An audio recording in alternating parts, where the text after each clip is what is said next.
सुप्रिया सुळे खासदार सुप्रिया सुळे यांनी एकाच गाडीतनं प्रवास केलेला आहे।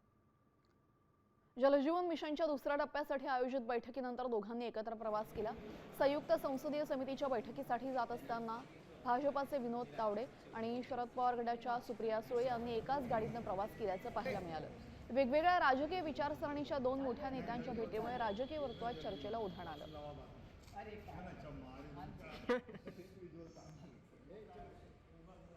दरम्यान सुप्रिया सुळे आणि विनोद तावडे यांच्या एकत्रित प्रवासाबाबत अजित पवारांच्या राष्ट्रवादीचे प्रदेशाध्यक्ष सुनील तटकरे आणि शरद पवारांच्या राष्ट्रवादीचे खासदार अमोल कोल्हे काय म्हणाले पाहूयात।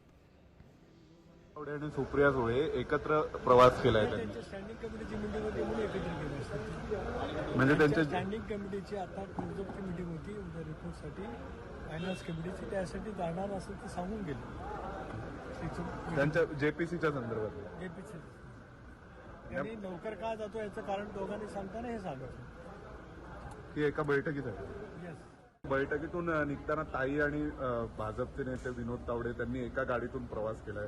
तर ते एका बैठकीला चालले होते आणि त्यामुळे याच्यामध्ये काहीतरी राजकीय अर्थ काढण्यात काही अर्थ नाही। थँक्यू। मी नेहमी फक्त साम टीव्हीच पाहते, कारण त्यांच्या बातम्या मला रिलेट करतात।